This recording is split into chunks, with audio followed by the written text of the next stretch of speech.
네, 안녕하십니까. 정본부장입니다. 네, 오면서 클래식 음악을 좀 오랜만에 좀 들으면서 왔습니다. 클래식 음악 들으니까 그런 생각이 들더라고요. 10대 때는 국영수 이런 거 좀 안 하고 그냥 대학 가서 좋은 학교 가면 도서관 가서 책만 무지하게 읽을 거다라고 약속을 했는데 막상 대학에 가서는 그 약속을 못 지켰던 것 같고, 또 대학 다닐 20대 때는 돈만 많이 벌면은 내가 좋아하는 클래식 음악을 30대 때 많이 들을 거다라고 했는데, 30대 때 돈을 많이 벌었을 때 물론 클래식을 듣긴 했지만 많이 못 들었던 것 같아요. 그것도 어떻게 보면은 40대, 50대 때 이제 좀 경제적으로 좀 안정이 되고, 그러면 좀 뭐랄까, 하고 싶은 걸 좀 하고, 뭐, 그러고 약속을 했었는데, 40대, 50대가 되니까 또 그때 나름의 욕심이 생기더라고요. 점점 옛날 기억을 까먹는 것 같습니다. 예, 새로운 욕심이 생기는 게 아니라, 젊었을 때 그 기억을 까먹는 것 같아요. 그래서 아마 그걸 욕심이라고 착각을 하고 있는지도 모릅니다. 나이가 먹어서 욕심쟁이가 되는 게 아니라 젊었을 때 어떤 그 기억을 하지 못하는 거죠. 예. 네, 오늘 그런 의미에서 제가 이제 근래 한번 봤던 영화 중에서 여러분들한테 좀 설명을 좀 드렸으면 좋겠다라는 어떤 영화가 하나 있어요. 물론 책이기도 한데 원작은 책이죠. 예.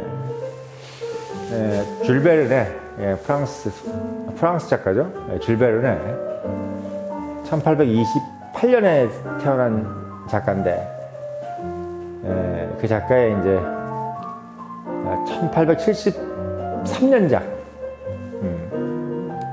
뭐 하나의 이제 중년의 나이 때 쓴 거죠. 80일간의 세계 일주를 한번 제가 크리스마스 때 봤어요. 크리스마스 이브 때.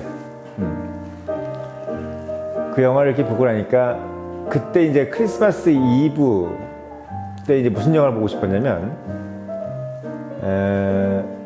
당시 이제 같은 오스카상, 1950 아마 3년일 거예요. 8년인가 그럴 거예요. 그때 이제 같은 50년대 중반쯤에 오스카상에 같이 이제 노미네이트 됐던 영화를 한번 보게 됐어요. 우연히. 그게 이제 영화 10개랑 80일간의 세계 일주였습니다. 10개는 워낙 영화가 많이 됐고, 물론 80일간의 세계 일주도 마찬가지죠. 그래서 이제 나중에 또 10개에 대해서도 제가 이제 여러분들한테 좀 이렇게 모멘텀을 좀 줄 수도 있는데, 제가 80일간의 세계 일주를 보면서 무슨 생각이 들었냐면, 필리어스 포그가, 필리어스 포그, 주인공이 영국이잖아요. 작가는 이제 프랑스 사람인데, 주인공은 영국으로 했죠. 당시 19세기는 또 영국이 가장 잘 나가던 나라였고, 프랑스인이 보든 누가 봐도, 전 세계인 누가 봐도 영국이 가장 잘 나가는 나라였기 때문에, 영국의 어떤 그 신사를 모델로 한 거죠. 필리어스 포그. 필리어스 포그가 이제 80일간의 세계 일주를 시작하기 전에 어떤 상황, 이런 상황들이 이제 나오기 시작하죠. 영화 시작에서. 본인이 이제 리폼 클럽이라고 해서 이제 개혁 또는 혁신 클럽? 이런 어떤 신사 클럽 있잖아요. 거기서 이제 자기 친구들하고 이제 카드 놀이 하다가 신문을 보게 됐는데, 거기서 이제 세상이 가까워져서 교통편이 좋아져가지고 80일간의 전 세계 일주를 할 수 있다, 이런 어떤 기사를 쓴 거예요. 어떤 기사를. 근데 이제 그 기사를 보면서 이제 그 영국 신사들이 이제 서로 이제 담배 피면서 위스키 마시면서 비웃은 거지. 이게 80일간에 힘들어. 우리도 그런 얘기 하잖아요. 특히 이제 돈 좀 벌고 좀 이렇게 좀 뭔가 목에 힘 좀 드시는 분들은 일단 부정하고 보잖아요. 뭘 하면 잘한다 이게 아니라 안 되는 거 가지고 자꾸 얘기를 해요. 이런 식으로 얘기를 한단 말이에요. 그래서 뭐 이렇게 뭐 그때 이제 필리어스 포그가 80일간의 세계 일주 될 것 같은데 내가 한번 해볼게 이렇게 된 거예요. 그래서 갑자기 친구들끼리 그러면 그래? 영국 신사는 빈말이 없지 뭐 이런 식으로 얘기가 돼서 당연한 거지. 그래서 어떻게 됐냐면 필리어스 포그가 상금을 얼마로 하겠나. 그러니까 친구들이 뭐 한 2만 달러가 좋겠네. 2만 달러 오케이. 그러니까 자기가 지금 4만 달러를 가지고 있는데 4만 달러인데 4만 파운드. 예. 당시 돈으로 4만 파운드면은 뭐 한번 계산을 해보니까 한 80억 정도 되더라고요. 80억. 그러니까 지금 기준으로 한 80억. 그러니까 지금 기준 80억이면 부자예요. 우리가 지금 우리 얼마 전에 이제 2020년도 조선일보 조선비즈를 보니까 2020년도 기준으로 했을 때 70억 정도가 돼야 부자가 된다. 부자로 취급받는다. 이렇게 써 있더라고요. 그래서 80억이면 당시 이제 그냥 우리가 이제 뭐 소위 해서 이제 약간 부자로 좀 취급받는, 물론 100억, 200억대, 뭐 500억대, 1000억대가 벌 때 웃기는 거지만, 그러니까 그 영화의 어떤 설정도 아주 부자 이게 아니라 그냥 그러니까 돈 좀 만지는 뭐 어떤 스타업 조그만 거 해가지고 뭐 이렇게 좀 돈 좀 번, 그리고 또 이제 어디 뭐 옥스퍼드나 뭐 케임브리지 정도 나온 사람들이 뭐 이런 정도 이렇게 지식도 좀 갖추고 뭐 이런 사람들을 기준으로 했을 때 한 4만 파운드 이 정도를 가지고 있는데 그 중에서 2만을 내겠다. 전세의 절반을 낸 거지. 그러니까 전세의 절반을 내놓고 나머지 2만, 그러니까 4만 파운드를 은행에서 빼서 2만 파운드는 딱 걸어놓고 2만 파운드를 가방에 들고 프랑스인 하인하고 같이 80일간의 세계 일주 시작하는 영화입니다. 이게 이제 줄 베른의 80일간의 세계 일주예요. 영어로는 이제 Around the World in 80 days, 80 days, in 80 days, 80 days 이렇게 되죠. 예. 뭐 아무튼 뭐그 표지를 보니까 상당히 좀 빨간색으로 되니까 재밌습니다. 근데 지금 보면은 그 뭐 상당히 많이 번역이 됐더라고요. 한국에서 뭐 이런 걸로 저런 걸로 해서 많이 번역이 됐는데 그 책을 번역한 건 있어도 이 책에 대해서 뭔가 설명해 준 건 없더라고요. 제가 이제 여러분들한테 좀 간단하게 좀 설명을 드리는 게 저번에도 말씀드렸지만 이제 기업을 오래 경험하다 보니까 특히 이제 금융권, 특히 이제 영국 회사에 제가 또 있었잖아요, 올해. 그러다 보니까 필리어스 포그가 또 한 어떤 궤적들을 쭉 보니까 여러분들한테 이제 요건 도움이 되겠다라는 생각이 드는 것 중 하나가 일단 19세기 전반에서 이제 필리어스 포그가 어떻게 하냐면 딴 거 다 준비 안 하고 양복 2벌에 셔츠 몇 벌 그리고 뭐 이런 거 준비하라고 그러더라고요. 그래서 80일 동안 여행을 가시는데 그것이 되겠느냐 딱 하니까 필리어스 포그가 딱 하는 얘기가 가면서 사면 돼. 2만 파운드까지 사면 돼. 그러니까 40억 정도를 지금은 이제 어떻게 보면은 가지고 이제 간 거야. 40억. 80일 동안 40억이니까 하루에 5천만 원씩 쓴 거죠. 그러니까 정말 돈지랄을 한 거예요. 그런 스케일은 나랑 비슷한 것 같아. 일단은 뭐냐면 전 세계에서 이제 파운드화가 유통이 된다. 즉 말하자면 저번에 말씀드렸지만 우리가 금태환이 된다 그러잖아요. 달러가 이제 1973년까지는 1973년 이전까지는 금태환이 됐어요. 닉슨이 이제 금태환 안 한다고 선언한 거잖아요. 그게 이제 킹스턴 체제라고 제가 저번에 자마이카의 킹스턴 말씀드렸던 것처럼 1973년 이전에는 강대우의 지폐는 당연히 금태환이 되는 거였습니다. 그래서 이제 금 1파운드가 그냥 1파운드인 거예요, 영국은. 그러니까 영국이라는 나라가 얼마나 강대국이었냐면 전 세계에 1파운드 돈을 들고 다녔을 때 전 세계 뭐 해가 지지 않는 식민지를 갖고 있었기 때문에 뭐 어디 가서나 이제 파운드를 가지고 그 나라 이제 금융권에 있는 은행에서 돈을 인출할 수 있고 또는 돈이 이제 유통이 될 수 있는 그러니까 그 돈을 쓸 수 있는 우리는 이제 하나를 가져갔을 때 어디서 못 쓰지만 전 세계 파운드를 들고 다녀 쓸 수 있었다. 이 부분을 이제 볼 수가 있었던 거고. 뭐 두 번째는 이제 당연히 이제 전 세계의 영국 은행들이 다 있었다는 얘기죠. 뭐 그러니까 80일 동안 돌아다니면서 파운드 돈을 쓰고 다녔겠죠. 그런 부분들. 근데 제가 이제 그 두 가지 부분이야 뭐 이미 알고 있는 건데 왜 제가 이제 경험주의와 합리주의를 이렇게 얘기하고 싶으냐라고 하면 이 영국은 보통 우리가 경험주의라고 그러잖아요. 영국은 이제 기본적으로 경험주의가 가장 강한 나라입니다. 우리가 이제 그 철학으로 따지면 경험주의. 그리고 이제 합리주의, 대륙적 합리주의라고 해서 이제 데카르트, 르네 데카르트죠. 르네 데카르트. 데카르트가 이제 프랑스 사람인데,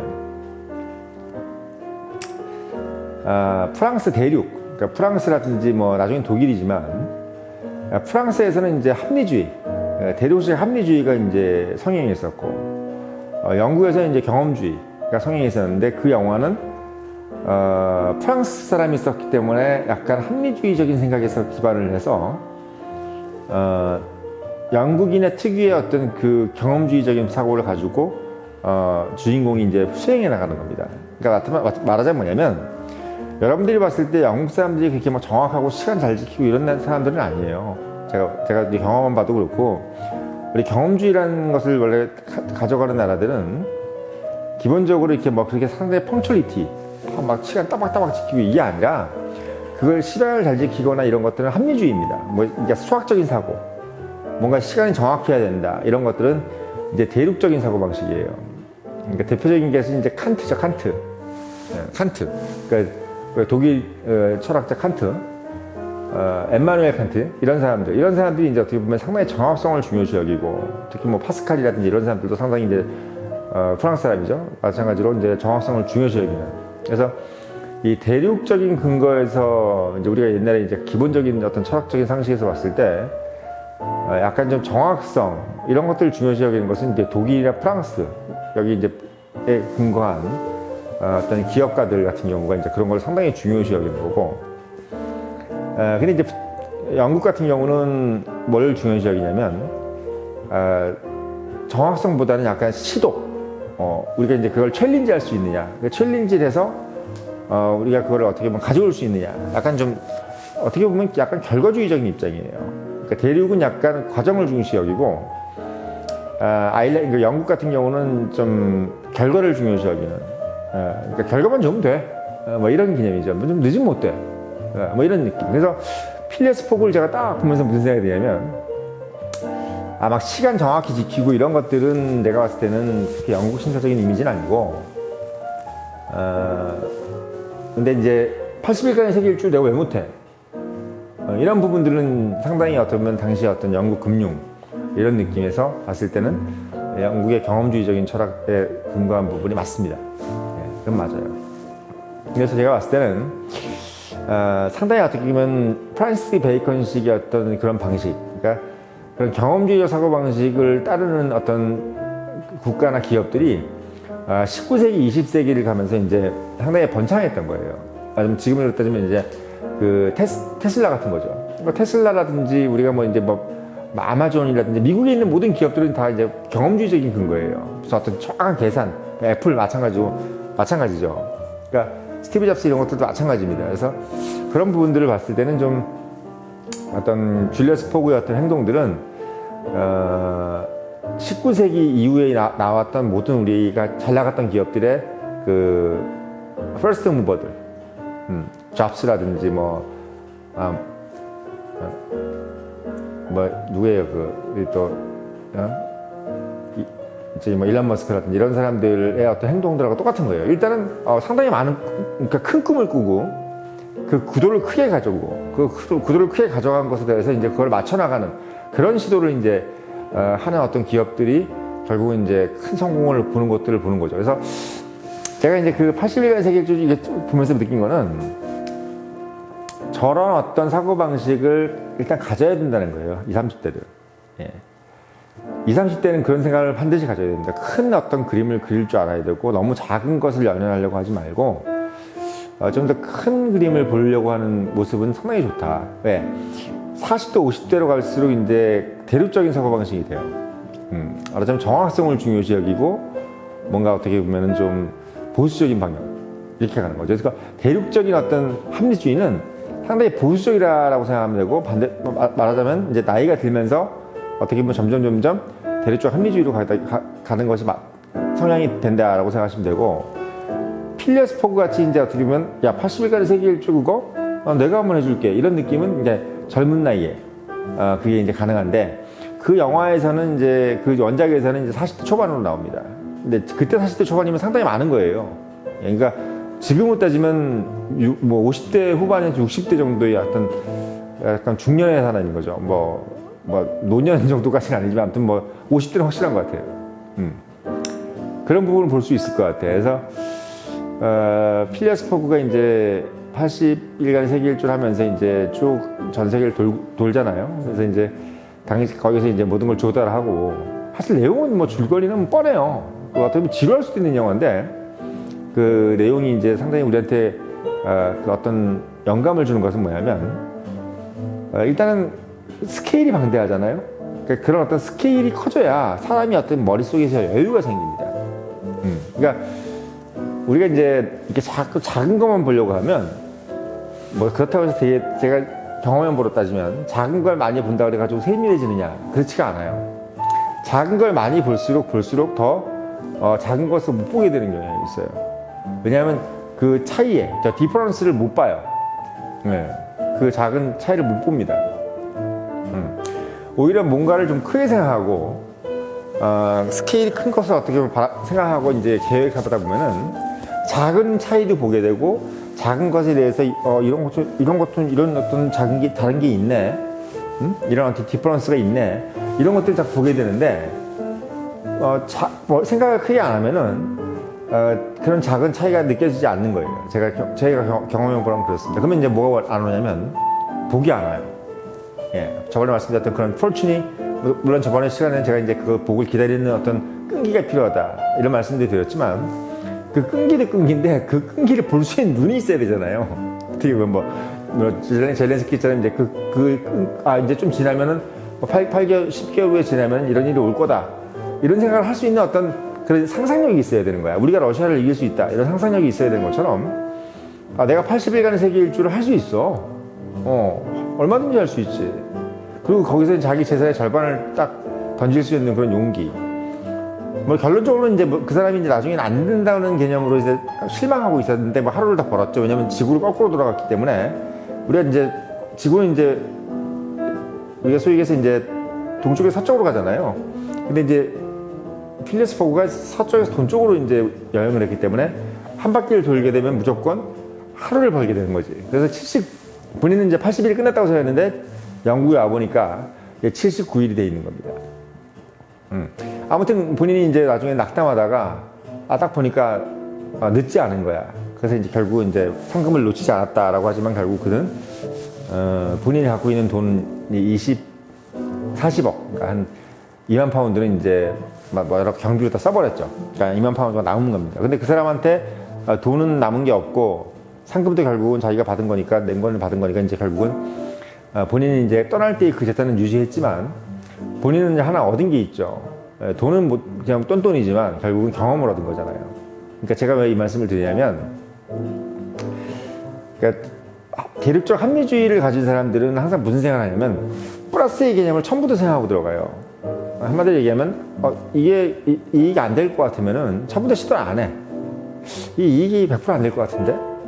이게 80일간의 세계 일주를 내가 만약에 못할 가능성이 훨씬 큰데, 80일간의 세계 일주를 하지 못할 가능성이 80%인데 여기다 내가 세상의 절반을 넣어가지고 내가 40억을 날리는 것은 있을 수가 없는 일이지. 대부분 그렇게 생각하죠. 근데 이제 필리어스 포그 같은 경우는 내가 40억을 안 날리고 상금을 받고, 그리고 실제로 내가 만약에 그걸 날린다고 해도 나는 남는 게 있다고 생각하고 가는 겁니다. 왜냐면 절반이 있으니까. 절반이 있어도 그 돈 가지고도 먹고 살 수 있다고 생각한 거죠. 자기는 이제 완전히 뭐 자기 재산을 다 탕진한 게 아니기 때문에. 그래서 전 여러분들이 약간 그런 생각을 좀 가져줬으면 좋겠다는 생각이 들어요. 그러니까 경험주의랑 합리주의의 싸움에서 내가 이제 내가 이걸 해야 되나 말아야 되나, 내가 이걸 하면은 뭐 되게 상당히 피곤해지고 금전적으로 상당히 손실을 입을 것 같고 뭐 이럴 것 같아. 근데 만약에 이제 필리어스 포그가 그냥 내가 그 돈을 가지고 어디 가서 뭐 카지노 같은 데 가서 뭐 게임을 하는 거였으면 그 돈을 말려야 되겠지. 예. 하지만 이제 필리어스 포그는 남들이 하지 않았던 80일간의 세계 일주라는 것을 이제 시도를 한 거잖아요. 그것도 어떻게 보면 재산을 다 탕진한 것도 아니고 절반은 놔두고 절반은 이제 가져간 거죠. 물론 이제 80일간에 못했으면 뭐 재산이 다 없어진다고 가정이 돼 있겠지. 20억 2만 파운드가 날아가니까. 하지만 제가 봤을 때는 제가 인생을 이제 지금까지 살아보니까 느끼는 건데, 여러분들한테 저는 합리주의를 선택하지 말고 경험주의를 선택하라라고 얘기하고 싶습니다. 예.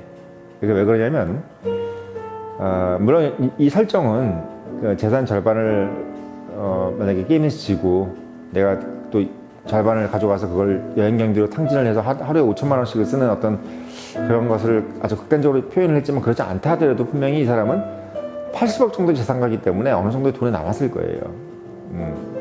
근데 그거를 이 사람이 만약에 진짜 아까도 말씀드렸죠, 마카오 같은 데 가서 막 돈을 쓰고 뭐 포카를 치고 뭐 아니면 뭐 어디 가서 속에서 갬블링을 한다 이러면은 아무런 결과가 없는 거겠지만, 이 사람이 자기 인생을 걸고 어떻게 보면은 뭔가 사람들이 다 그걸 인정해주는, 이 사람이 어떤 하는 행동에 대해서 이건 도박이 아니고 이건 도전자로서의 어떤 챌린저로서의 어떤 멋있는 부분이다라는 것을 모든 사람들이 다 보고 있었어요. 그 원작에서도 그래. 그 필리어스 포그 하는 것을 다 이제 영국 신사들이 보고 있는 거야. 야, 그래서 심지어는 그 신문에도 나는 거야. 필리어스 포그가. 이런 필리어스 포그라는 신사가 자기 재산의 절반을